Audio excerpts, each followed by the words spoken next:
So we made a few mistakes yet again. You know, we're tired, we're hungry, we wanted some food. Luckily we found some fresh liver. So we're replenished to some degree, lots of vitamins and minerals. So our morale's up, so that's good. The mistake was, first thing we should have done is start to track ourselves. And that's what this video is primarily about. I'm gonna take some information from man tracking, both you know, search and rescue and tactical, and kind of reverse it and kind of recraft it to show you some tips and tricks on how to track yourself. And this can actually be used, you know, if you're out with some friends, hunting, hiking, camping. Maybe one of your friends runs off in the woods for some reason, chasing a deer, or maybe y'all partying and he, I don't know, goes a little crazy and runs off in the woods. You can use it for that as well. So I would recommend pen and paper. This is going to be a long video. I might break it up into 2 or 3 sets, but lots of information that can keep your ass alive. So to elaborate on the mistake we made, it's called contaminating the scene.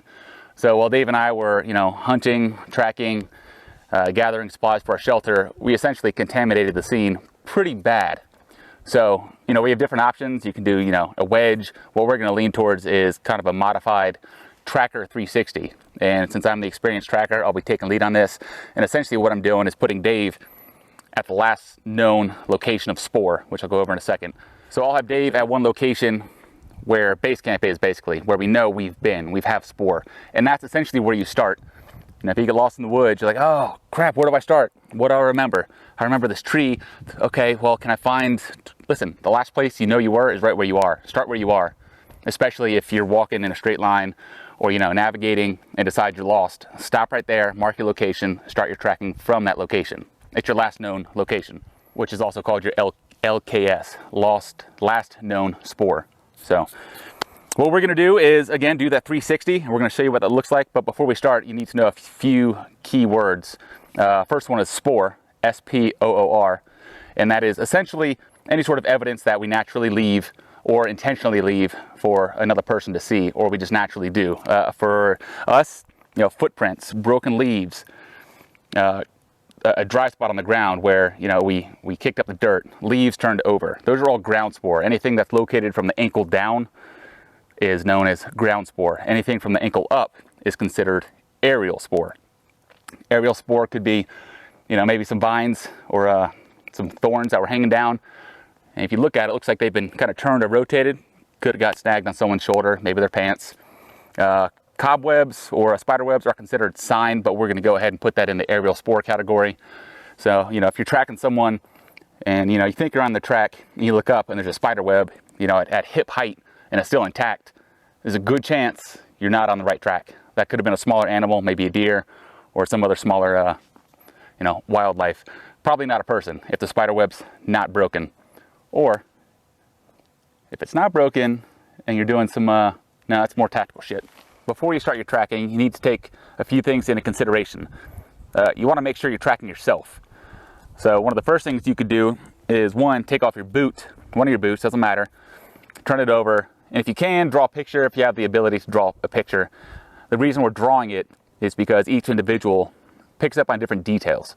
So what you'll see, you know, I'll see a waffle maybe, and someone else will see, you know, a net, whatever it is. It's important that you individually draw your own picture. Doesn't matter what anyone else is doing. You notice what you notice, and you'll know what to look for, you personally. So you can either take your boot off and draw a picture. If you don't have that option, you can go ahead and make a boot print and something known as a track trap, which we'll go over again, but I'll go ahead and hit it now. A track trap is essentially something that tracks traps, as silly as that sounds, or as basic. Let's say some soft dirt, some mud. If something walked through that, there's going to be tracks. So that's always good, especially when you find tracks. So if you're tracking, and you're looking down and you're like, okay, it looks like this track is going towards that kind of that muddy watering location. That'd be great because it will either confirm you're on the right track or tell you, you know, you need to reconsider what you're doing. So what I'm going to do, I'm actually going to do 4 things. I'm going to show you my boot print. I'm also going to show the PIP, the point of impact, the foot roll, and the TP, the terminal point. You don't really need to know all those key words, but they are important to understand, to look for them. So the point of impact is my heel. The foot roll is my foot rolling. The terminal point is the last point where my toes on the ground.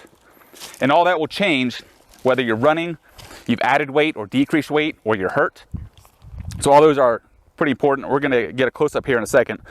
But I wanna make sure I have my boot print so I know I'm tracking myself. Yes. So what I'm gonna do is come here. I'm gonna go ahead and slam my foot in the ground, get a nice foot imprint, and I'll come study that and I'll show you some tricks on how to do that. Another thing that we can do, we're not going to, just because we're not on the kind of a main hiking trail where there's plenty of footprints. It's pretty simple. I haven't seen anyone out here, any footprints, any other human tracks. Odds are there are tracks, Dave and I's. So if you want to dabble around, learn some more, you get a stick about 5 feet, you go and just take a few steps, and what you'll do is come back and mark your stride. I prefer to go heel to heel, it's less confusing. So natural stride is as about such. So what I can do, I can see my point of impact, my first one right here, and my second one right here. So what I'm gonna do, put one end of my stick at one heel and the other one, other end of the stick at the first heel. I'm gonna go ahead and mark this. So when we're doing this, especially if you're tracking someone else, everyone has their own unique stride. So if I find out, you know, I'm tracking someone and all of a sudden the strides start getting much smaller and the pressure's on, meaning they're probably running, I'm on the wrong track. This is someone else. So what this is gonna do is honestly keep my confidence high or keep me humble. So if I'm on tracks and I feel like measuring, I can measure, like cool, great. Odds are it's me. If it's not accurate, well, I need to know that. It adds stress, but adds reality. So it's another tool for you. And as for the PIP, point of impact, now as we're walking, we go heel to toe, foot roll, terminal point, which is the last point your foot's contacting the ground. But to get our picture in our head, what I'm gonna do is go ahead and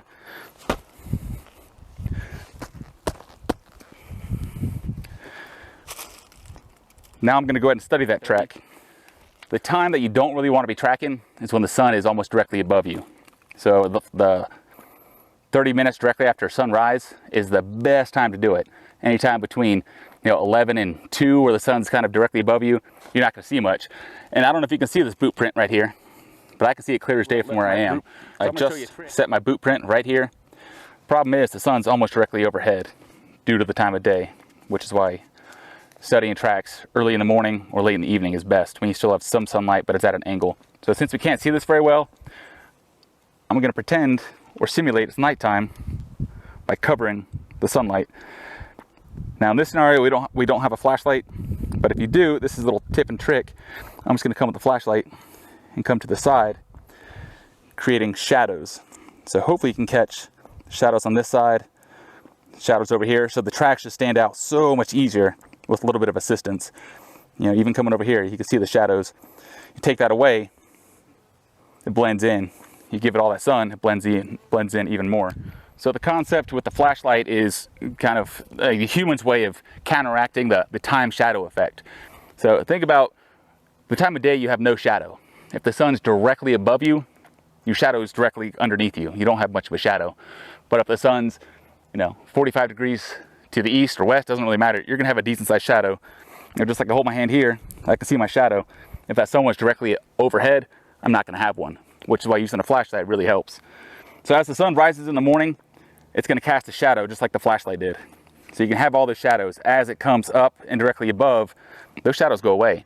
And later on in the day, in the evening, as the sun's setting, you'll again have more shadows, and that is your time shadow effect. So some things we're looking for when you're looking for spoor or footprints, think RV costs. So RVCOSTS. So I'm going to share what all those are. I'm not going to go into detail on what each one means, because honestly, you're probably not going to need that in this kind of situation. So R is for rhythm. I'm not going to go over rhythm because it's kind of complicated. V is for value. How fresh is your spoor? Is it old? Is it fresh? Just because it's old doesn't mean it's not useful, depending on how long you've been out or who you're tracking. Color. That helps if you're trying to identify kind of an old track. They left some trash or some gum, and the gum just looks a little discolored. It's been faded. That could be old. Can't really use that, but it's good to know, because if you find fresh colored gum and you were chewing gum, that's awesome. That's your C. O. Okay, so O is for outline. If you can't get a fresh print with all the details, I can at least study the outline to keep me on the right track. It's about the same shape of my boot, same outline, I can use that.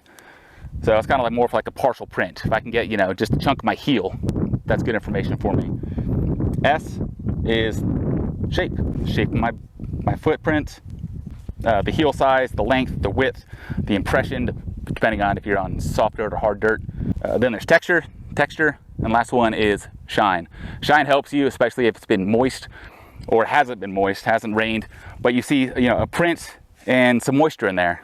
Okay, well, the top surface may be dry, but, you know, half an inch below it, there could be some moisture. So when, you know, your quarry or someone you're tracking or yourself steps in it, draws up the moisture, you get a nice little shine to it, a color change. That's a clear indicator.